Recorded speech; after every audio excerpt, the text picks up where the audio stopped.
بلغنا رسوله النبي الأمين المكين المختار الكريم ونحن على ذلك لمن الشاهدين والشاكرين والذاكرين والحمد لله رب العالمين. محترم حضرات،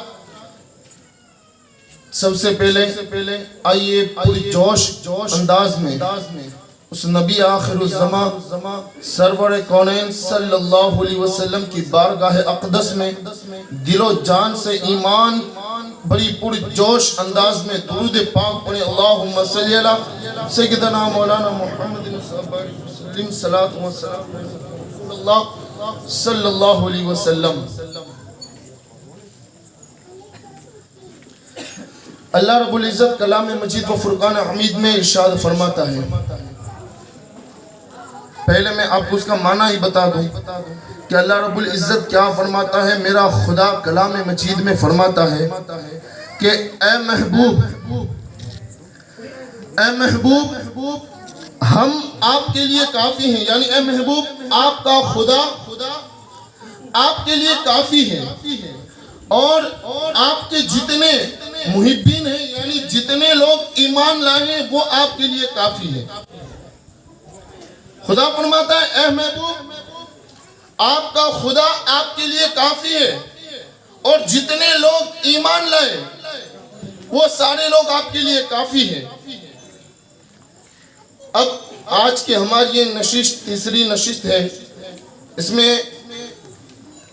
خلیفہ دوم حضرت عمر ابن خطاب عمر فاروق اعظم کا ہمیں ذکر پڑھنا ہے اور عام تمام حضرات کو عمر ابن خطاب کا ذکر سننا ہے. تو اللہ رب العزت نے فرمایا کہ محبوب پہلے تو ہم آپ کے لیے کافی ہیں اور آپ کے جتنے محبین یعنی جتنے لوگ ایمان لائے جتنے صحابہ وہ آپ کے لیے کافی ہیں. یہ میرے خدا نے یہ آیت کب نازل فرمائی پتہ ہے آپ کو؟ یہ میرے اللہ نے حضرت عمر فاروق اعظم ایمان لانے میں 40ویں نمبر پر ہے. ان 40 لوگ ایمان لے آئے تھے. ان 40 لوگ ایمان لے چکے تھے. ایمان کی دولت مل چکی تھی. جب رسول اللہ صلی اللہ علیہ وسلم نے دین کی تبلیغ کرنا شروع کیا تو ان 40 لوگ ایمان لائے تھے. 40واں نمبر حضرت عمر فاروق اعظم کا ہے. 40ویں نمبر پر حضرت عمر فاروق اعظم ایمان لائے. لیکن ہر انسان آپ لوگ جتنے یہاں بیٹھے ہیں اس دنیا میں جتنے ہیں تمام مسلمانوں کی یہ خواہش ہوتی ہے عقیدت ہوتی ہے کہ مولا زندگی میں ایک بار مدینہ دکھا دے. ایک بار اس رسول ہاشمی کے دربار کا دیدار کرا دے. ارے مسلمانوں کی تو یہ بھی خواہش ہوتی ہے کہ اے اللہ کاش حضور کا دیدار سپنے میں ہو جائے خواب میں حضور ایک مرتبہ آ جائے. یہ ہر مسلمان کی خواہش ہے.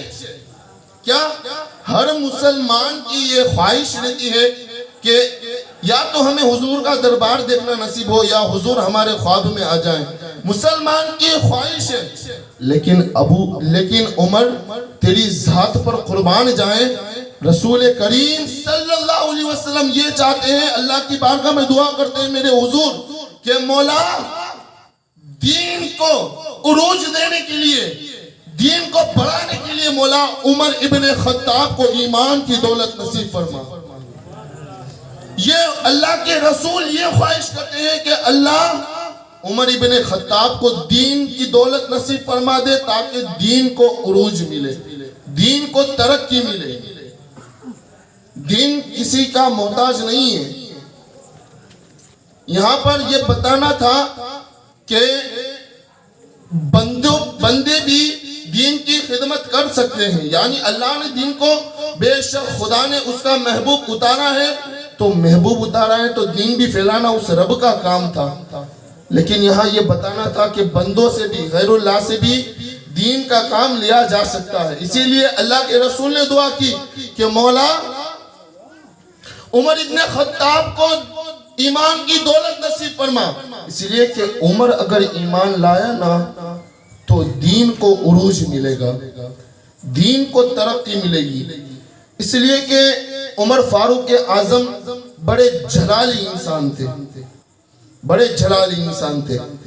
اس لیے اللہ کے رسول صلی اللہ علیہ وسلم کی حدیث بھی ہے، حضور فرماتے ہیں کہ جو انسان ایمان لانے کے پہلے جیسا ہوتا ہے، ایمان لانے کے بعد اس کی جو کیفیت ہوتی ہے وہ بڑھ جاتی ہے.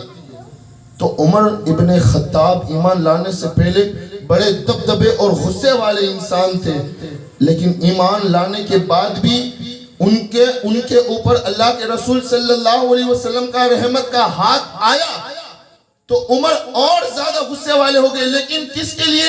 صرف عمر غصے والے ہوئے تھے، لیکن جب شریعت کا معاملہ آتا تھا تو عمر ابن خطاب کو غصہ بہت جلدی آ جاتا تھا. یہ عمر ابن خطاب کی شان ہے کہ جس کے لیے رسول ہاشمی خود دعا کرتے ہیں. اللہ کے رسول صلی اللہ علیہ وسلم خود ارشاد فرماتے ہیں، غور سے سنیے گا، آج زیادہ وقت نہیں لوں گا، کل زیادہ وقت لے لیا تھا، آج زیادہ وقت نہیں لوں گا، تھوڑی سی تعریف کروں گا، آخر میں شہادت بیان کر دوں گا، لیکن غور سے بات سنیے. اللہ کے رسول صلی اللہ علیہ وسلم خود عمر ابن خطاب کے بارے میں کہتے ہیں کہ اے میری قوم، اگر میرے بعد، مجھ محمد کے بعد اگر کوئی خدا اگر کسی کو نبی پیدا کرتا تو عمر ابن خطاب کو پیدا کرتا. یہ عمر ابن خطاب کی شان ہے. حضرت عمر فاروق اعظم بھی جب اللہ کے رسول نے یہ فرمایا کہ خدا اگر میرے بعد کسی کو نبی پیدا کرتا تو عمر ابن خطاب کو کرتا، لیکن عمر بھی اس عاشق رسول کا نام ہے، اس عاشق رسول کا نام ہے جن کے دل میں رسول اللہ صلی اللہ علیہ وسلم کی محبت سمندر کی طرح ٹھاٹھے مارتی تھی. اس عاشق رسول کا نام عمر ابن خطاب ہے، عمر فاروق اعظم ہے.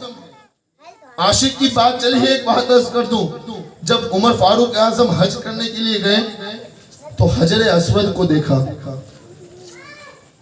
حجر اسود جو حج کرنے کے لیے جو لوگ گئے ہیں ان کو پتا ہوگا کہ حجر اسود جب جنت سے آیا تھا نا تو دودھ سے زیادہ سفید تھا وہ، لیکن گناہ کھینچتے کھینچتے آج حجر اسود کالا ہو گیا ہے. کوئی بھی انسان حجر اسود کے اندر اپنا چہرہ ڈال کر درود پڑھتا ہے نا اس نبی پر، تو وہ حجر اسود اس کے تمام گناہوں کو کھینچ لیتا ہے، اسے پاک کر دیتا ہے. وہ حجر اسود جنتی پتھر.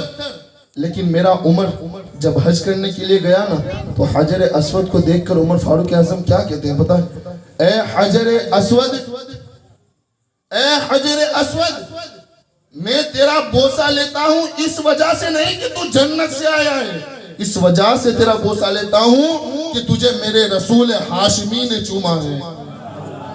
اس کو کہتے ہیں عشق، اس کو کہتے ہیں محبت. اتنا بڑا عاشق رسول حضرت عمر فاروق اعظم جب ایمان لائے، حضرت عمر فاروق اعظم جب ایمان کی دولت سے ایمان لائے تو اللہ کے رسول صلی اللہ علیہ وسلم کی بارگاہ میں حاضر ہوئے. ذرا غور سے سنیے گا، آئیے گفتگو کو آگے چلاتے ہیں. حضرت عمر فاروق اعظم اللہ کے رسول کی بارگاہ میں حاضر ہوئے. یا رسول اللہ صلی اللہ علیہ وسلم، اللہ کے رسول بتائیے نا کیا ہم حق پر ہیں؟ یا رسول اللہ بتائیے نا کیا ہم حق پر ہیں؟ میرے حضور نے فرمایا ہاں عمر، ہم حق پر ہیں، یقیناً دین اسلام سچا دین ہے، ہم حق پر ہیں. عمر کہتے ہیں یا رسول اللہ اگر ہم حق پر ہیں تو ہم چھپ چھپ کر نماز کیوں پڑھتے ہیں؟ یا رسول اللہ ہم چھپ کر کیوں نماز پڑھتے ہیں؟ یہ دور تھا جب، اسی لیے اللہ کے رسول نے دعا کی تھی کہ مولا عمر کو ایمان کی دولت نصیب فرما، اس لیے کہ عمر ایمان لایا نا تو دین کو عروج ملے گا، دین کو ترقی ملے گی. حضرت عمر فاروق اعظم نے کہا یا رسول اللہ ہم سچے ہیں تو چھپ کر نماز کیوں پڑھتے ہیں؟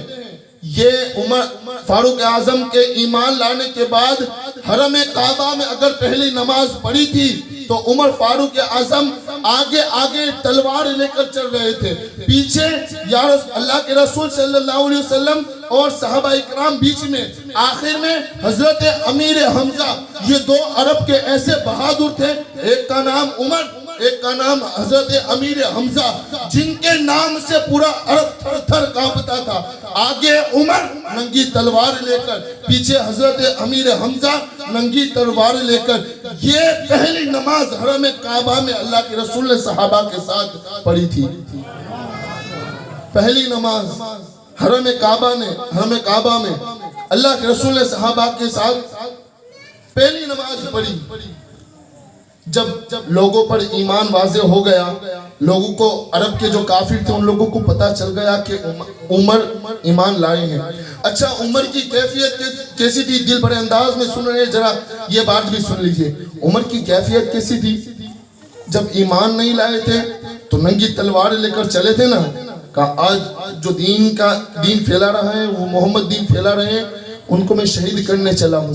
لیکن جب وہ عمر ایمان لے آئے نا, ایمان لے آئے عمر, اب عمر فاروق اعظم مکہ کے جتنے بڑے بڑے کافر تھے, جو مکہ کے گنڈے, بڑے بڑے کافر جس نے رسول اللہ کو تکلیف پہنچانے میں کوئی حد نہیں رکھی تھی, عمر ان کافروں کے گھر پر جاتے اور ان کے دروازہ کھٹکا کر کہتے, اے گنڈو کافروں, عمر ایمان لے آیا ہے. کہتے عمر ایمان لے آیا. لیکن عمر کا دبدبہ اتنا تھا نا مکہ کے اندر, اتنا دبدبہ تھا کہ کوئی عمر کے سامنے اپنی زبان نہیں کھولتا تھا. سارے لوگ عمر سے کانپتے تھے, جتنے بڑے بڑے گنڈے تھے سب کو جا کر کہا عمر ایمان لایا ہے, کوئی کچھ نہیں بولا. پھر آخر میں ابو جہل کے یہاں گئے, ابو جہل کے دروازے کو کھٹکایا, اندر سے آواز دی, ابو جہل نے کون؟ کہا خطاب کا بیٹا عمر آیا ہے, خطاب کا بیٹا عمر آیا ہے. کہا کیا کام ہے؟ ابو جہل کہتا ہے کیا کام ہے؟ حضرت عمر فاروق اعظم نے فرمایا کہ عمر وہی عمر جس کو تو نے ننگی تلوار لے کر بھیجا تھا رسول ہاشمی کو شہید کرنے کے لیے, آج وہی عمر ایمان کی حالت میں تیرے سامنے کھڑا ہے, تو دروازہ تو کھول. اور عمر فاروق اعظم کی یہ عادت مبارکہ تھی کہ جب بھی اپنی تلوار کو میان میں سے نکال لیتے تھے, جب تک کسی کا خون نہیں لگتا تھا وہ تلوار میان میں گھستی نہیں تھی. یہ عمر کی عادت مبارکہ تھی. تو ابو جہل نے دروازہ نہیں کھولا. اب عمر فاروق اعظم کے ذہن میں یہ بات کھٹکنے لگی کہ میں ایمان لایا ہوں لیکن کوئی مجھے مارتا نہیں ہے, کوئی مجھے کچھ کرتا نہیں ہے, مجھے کوئی کچھ بولتا نہیں ہے, یہ کیا بات ہو گئی ہے؟ اس لیے کہ عمر سے سب لوگ کانپتے تھے نا. اب عمر اسی فکر میں تھے کہ کوئی مجھے ٹچ کیوں نہیں کرتا, کوئی مجھے کچھ کہتا نہیں, مکے کے بڑے بڑے کافر کوئی مجھے کچھ کہتا کیوں نہیں ہے. اب کسی نے عمر فاروق اعظم سے کہا کہ عمر ایسے کام نہیں چلے گا, ایک کام کرو کہ مکہ کے اندر ایک شخص رہتا ہے جو مجوسی ہے. ذرا غور سے سنیے گا, اب بس غور سے سنیے گا.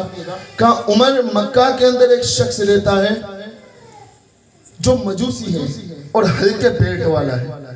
یہ ہلکے پیٹ والا کس کو کہتے ہیں پتہ ہے آپ کو؟ جس کے پیٹ میں کوئی بات نہیں رہتی, فوراً الٹی کی طرح بات کو نکال دیتا ہے. اور بات کیسے کرتا ہے؟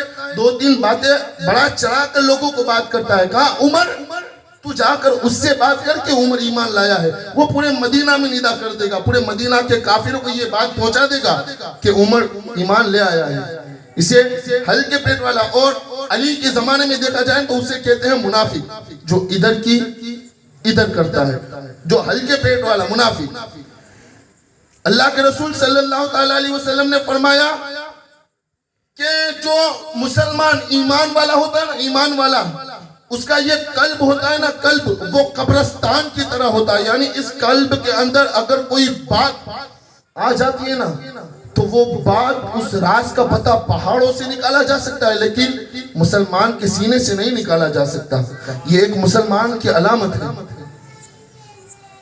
تو کسی نے کہا عمر اس سے جا کر کہو, وہ پورے مدینہ میں ندا کر دے گا کہ عمر ایمان لے آیا ہے.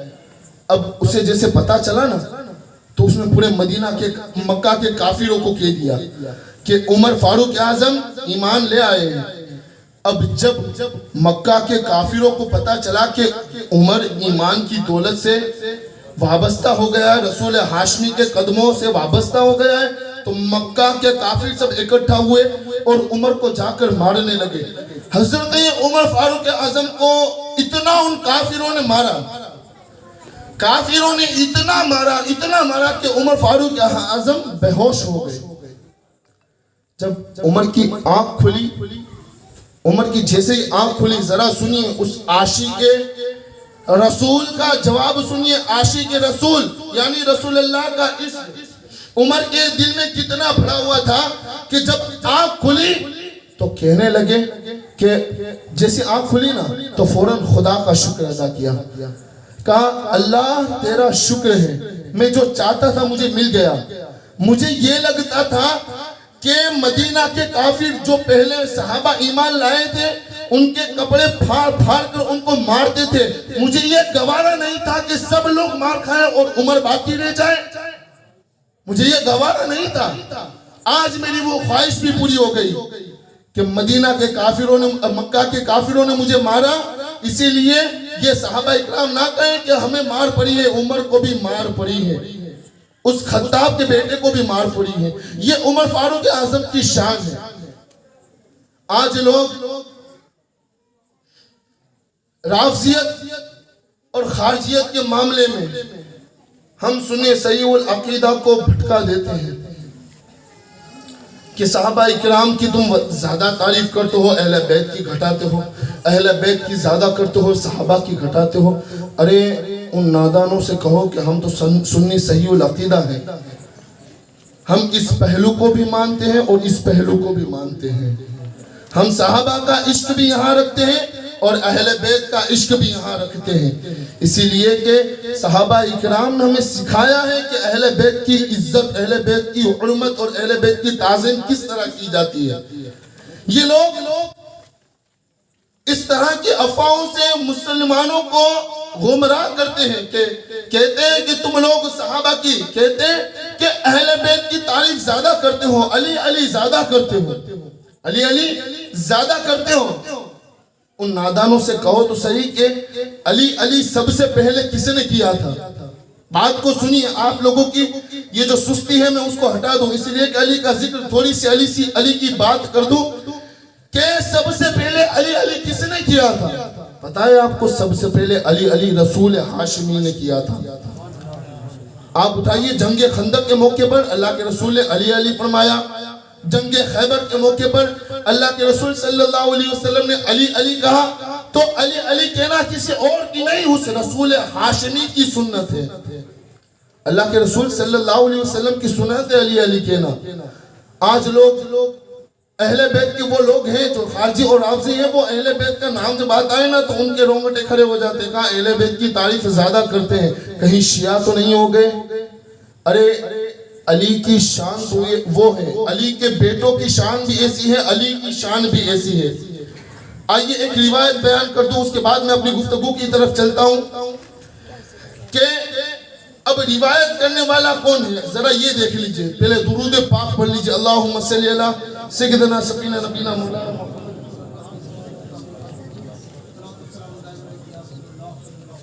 صلی اللہ علیہ وسلم. روایت کرنے والا کون ہے؟ کل میں نے جس کا بیان کیا تھا, باپ صدیق اور بیٹی صدیقہ, باپ ابو بکر اور بیٹی اماں عائشہ صدیقہ. اب یہ بات ہوئی تو سیدنا صدیق اکبر نے اپنی بیٹی سے, اب ان کی بیٹی نے اماں عائشہ صدیقہ نے کہا کہ بابا جان, بات غور سے سنیے گا, کہا بابا جان آپ جب یہ ہاں اور یہ بات کب ہو رہی ہے؟ یہ لوگ جو کہتے ہیں نا کہ اہل بیت کی شان کو گھٹانے میں آتی ہے, یہ بات اس وقت ہو رہی تھی جب اللہ کے رسول صلی اللہ علیہ وسلم اس دنیا سے رخصت پردہ کر گئے تھے, اور ابو بکر صدیق اور ان کی بیٹی اماں عائشہ صدیقہ ایک کمرے میں بند تھے. اگر بات کو چھپانا ہوتا نا تو کمرے میں دونوں باپ بیٹی ہی تھے, بات کو چھپانا ہوتا تو ویسے بھی بات چھپا دیتے, لیکن صحابہ کی جماعت بات چھپانے والی نہیں ہے, صحابہ کی جماعت بات ظاہر کرنے والی ہے. تو اماں عائشہ صدیقہ نے اپنے بابا سے کہا کہ بابا جان آپ جب بھی محفل میں بیٹھتے ہیں تو علی کے چہرے کو کیوں تکا کرتے ہیں؟ کہا آپ جب بھی محفل میں بیٹھتے ہیں تو صرف علی کے چہرے کو دیکھتے ہیں، صرف علی کے چہرے کو؟ ابو بکر صدیق نے جواب دیا، بیٹی میں نے رسول ہاشمی صلی اللہ علیہ وسلم کے زبان اقدس سے یہ الفاظ سنے تھے کہ علی کے چہرے کو دیکھنا عبادت ہے۔ ذرا زور سے بولی، علی کے چہرے کو دیکھنا عبادت ہے۔ کہا، اور کسی مردود نے، ابھی ایک بیان آیا تھا، کسی مردود نے کہا تھا کہ علی اتنے بھی زیادہ حسین تو نہیں تھے۔ ارے علی اتنے حسین تھے، اتنے حسین تھے، اتنے حسین تھے کہ ہر صحابی کے پیچھے، اور حسین ہوتا ہے نا، ہر صحابی کے پیچھے رضی اللہ تعالی عنہ لگتا ہے، لیکن جب علی المرتضیٰ کی بات آتی ہے نا تو پیچھے کرم اللہ تعالی وجہہ الکریم لگتا ہے۔ کرم اللہ تعالی وجہ الکریم کا معنی اللہ اس کے چہرے کو بزرگی عطا کرے۔ ایک تو علی حسن والے پہلے سے اتنے تو تھے ہی، لیکن میرے حضور نے فرما دیا کرم اللہ تعالی وجہ الکریم، اللہ اس کے چہرے کو بزرگی دے جس نے میری طرف سے چہرہ نہیں پھیرا۔ ارے علی تو میرا علی وہ علی ہے جس نے ماں کے پیٹ میں ہوتے ہوئے رسول ہاشمی کے چہرے سے اپنا چہرہ نہیں پھیرا تھا۔ یہ علی المرتضیٰ کی ذات ہے۔ تو کہا بابا علی کے چہرے کو ہی دیکھتے ہیں؟ کہا بیٹی میں نے حضور سے سنا تھا کہ علی کے چہرے کو دیکھنا عبادت ہے۔ اب ہر ظاہر سی بات ہے، اس وقت میں صحابہ نے علی کے چہرے کو دیکھا، ہم تو نہیں دیکھ پائے۔ تو اب وہ صدیق باپ تھا نا، صدیق کل میں نے بتایا تھا، صدیق مانی سچا، وہ صدیق باپ تھا تو اس کی بیٹی صدیقہ تھی، اماں عائشہ صدیقہ۔ تو کہا بابا آپ نے یہ کہا نا کہ علی کے چہرے کو دیکھنا عبادت ہے، اب ذرا مجھ سے بھی ایک روایت سن لیجئے۔ اماں عائشہ کہتی ہے کہ بابا آپ نے کہا علی کے چہرے کو دیکھنا عبادت ہے، میں نے بھی رسول ہاشمی کی زبان اقدس سے سنا ہے، حضور نے فرمایا صرف علی کو دیکھنا عبادت ہے تو علی کا ذکر کرنا بھی عبادت ہے۔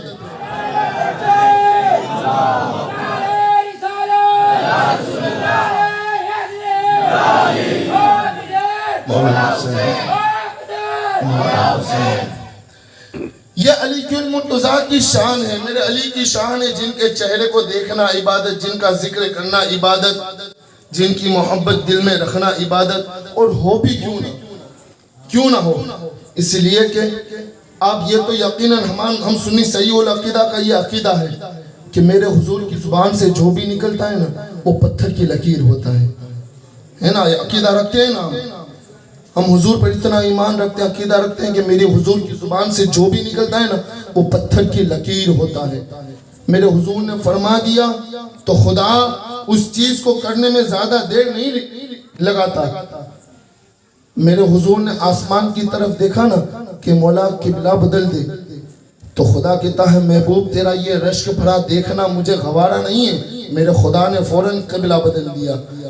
تو میرے حضور کی زبان سے جو بھی نکلتا ہے وہ پتھر کی لکیر ہوتا ہے۔ تو ذرا یہ بھی تو سن لیجئے، میرے حضور نے ہی فرمایا ہے نا، میرے حضور نے فرمایا مما تعالی حب آل محمد صلی اللہ علیہ وسلم ماتا شہیدہ، کہ جو انسان اہل بیت کی محبت میں مرا، علی کی محبت میں، علی کی اولاد کی محبت میں، آنے والے علی کی نسلوں کی محبت میں، جو انسان علی کی محبت میں، ان کی اولاد کی محبت میں مرا، گویا کہ وہ شہادت کا مرتبہ پاتا ہے۔ شہادت کا مرتبہ سوچئے، حضور کو شہادت، ابو بکر صدیق کو شہادت، عمر فاروق اعظم کو شہادت، عثمان غنی کی شہادت، علی المرتضیٰ کی شہادت، امام حسن کی شہادت، امام حسین کی شہادت، جتنے بھی امام لے لیجئے سب نے شہادت پائی۔ تو سوچئے تو صحیح، اتنی سستی شہادت کہاں سے ملے گی؟ کہاں سے ملے گی؟ صرف اتنا ہے کہ اہل بیت کی محبت دل میں رکھ کر جاؤ، اور سچی محبت ہو، سچی محبت، دکھاوے کی نہیں۔ اس لیے کہ آج اگر تم نے ایک اہل بیت سے اپنا چہرہ پھیر لیا نا تو یاد رکھنا کل میدان محشر میں ہمارے نانا سے جام کوثر بھی تو لینا ہے نا۔ آج اگر چہرہ تم نے پھیرا تو کل میرے حضور بھی چہرہ تم سے پھیر لیں گے، کہیں گے کہ تو نے میری آل سے چہرہ پھیرا تھا، اسی لیے اہل بیت سے عشق کرو، ان کی تعظیم کیا کرو۔ امام شافعی نے کیسی تعظیم کی، کیسا عشق کیا، کیسا عشق کیا، مرتے مرتے یہ وصیت کرتے گئے۔ یہ کوئی چھوٹی شخصیت نہیں ہے، امام شافعی اپنے پائے کے بزرگ کا نام ہے۔ امام شافعی مرتے مرتے یہ وصیت کرتے گئے کہ میرا جنازہ نکالنا تو ایک سادات کی گلی سے نکالنا۔ کہا اگر میرا جنازہ ایک سادات کی گلی سے جائے گا نا تو مولا میری ویسے ہی بخشش فرما دے گا۔ اپنے وقت کا اتنا بڑا امام جب یہ قسم اٹھاتا ہو تو سوچئے سادات کی فضیلت کیا ہوگی، اہل بیت کی شان کیا ہوگی۔ بہرحال ہم اپنی گفتگو کی طرف آتے ہیں۔ تو عمر فاروق اعظم نے حجر اسود سے یہ کہا کہ اے حجر اسود، میں تجھے اس لیے نہیں چنتا کہ تو جنت سے آیا ہے، اس لیے تیرا بوسہ لیتا ہوں کہ تجھے رسول ہاشمی نے چوما ہے، تجھے میرے نبی نے بوسہ دیا ہے۔ یہ عمر ابن خطاب ہے، عمر فاروق اعظم ہے۔ اللہ کے رسول نے فرمایا نا کہ میرے بعد اگر کوئی نبی ہوتا تو وہ عمر ابن خطاب ہوتا۔ اور ایک فضیلت سن لیجئے، میرے حضور فرماتے ہیں کہ دو نائب میرے زمین کے اوپر ہیں اور دو آسمان کے اوپر ہیں۔ دو نائب، دو میرے وزیر زمین کے اوپر ہیں اور دو آسمان کے اوپر ہیں۔ آسمان کے دو وزیر ہیں نا وہ جبرائیل اور میکائیل ہیں، اور جو زمین پر میرے دو وزیر ہیں وہ ابو بکر صدیق اور عمر فاروق اعظم ہیں۔ یہ عمر فاروق اعظم کی شان ہے، عمر فاروق اعظم کا مرتبہ ہے۔ اب آئیے اہل بیت کا ایک بات چلیے، اہل بیت کی شان چلیے نا، تو آئیے ایک اہل بیت کے شہزادے کے حساب سے ہی ہم عمر فاروق اعظم کی شخصیت کو جانتے ہیں کہ عمر کی شخصیت کیا ہے۔ امام زین العابدین، اگر امام زین العابدین کا نام لے کر اگر کسی بیمار پر دم کر دیا جائے نا تو اللہ اس کو شفا عطا فرماتا ہے۔ امام زین العابدین کے پاس ایک شخص آیا، آنے کے بعد کہتا ہے اے امام ذرا یہ تو بتائیے، اچھا اس وقت امام زین العابدین مسجد نبوی کے اندر بیٹھے ہوئے تھے، کہنے لگا امام ذرا یہ تو بتائیے کہ ابو بکر صدیق اور عمر فاروق اعظم کی فضیلت کیا ہے۔ غور سے سنیے گا بات، ابو بکر صدیق اور عمر فاروق اعظم کی فضیلت کیا ہے۔ امام زین العابدین نے کہا کہ تو فضیلت سننا چاہتا ہے نا، ذرا یہ سن، اس سے بڑی فضیلت کیا ہوگی کہ دونوں میرے رسول کے قدموں میں سوئے ہوئے ہیں، اس سے بڑی فضیلت کیا ہوگی۔ ہم دربار مصطفیٰ دیکھنے کے لیے یہ آنکھیں ترس گئی ہیں اور وہ ابو بکر صدیق اور عمر رسول اللہ کے قدموں میں سوئے ہوئے ہیں۔ حضرت امام زین العابدین نے اشارہ کر کے فرمایا یہ فضیلت، اس سے بڑی فضیلت کیا ہوگی۔ اچھا میں اس کو اپنا الفاظ میں تشریح بتاؤں۔ امام زین العابدین نے بتایا کہ ابو بکر صدیق اور عمر فاروق اعظم رسول اللہ کے قدموں میں سوئے ہوئے ہیں۔ کس طرح سوئے ہوئے؟ جو لوگ گئے ہیں یا کسی نے واٹس ایپ پر یا فیس بک پر یا یوٹیوب پر یہ دیکھا ہوگا، حضور صلی اللہ علیہ وسلم کی تربت مبارک، پہلے حضور کی تربت مبارک ہے، ان کے بعد ابو بکر صدیق کی ہے۔ ابو بکر صدیق کی کس طرح سے ہے کہ حضور کے سینے کے پاس، حضور کے سینے کے پاس ابو بکر صدیق کا سر ہے، اور حضرت ابو بکر صدیق کے سینے کے پاس حضرت عمر فاروق اعظم کا سر ہے۔ تو اس وقت کے صحابہ نے بھی کیسا عقیدہ ہوگا صحابہ کا،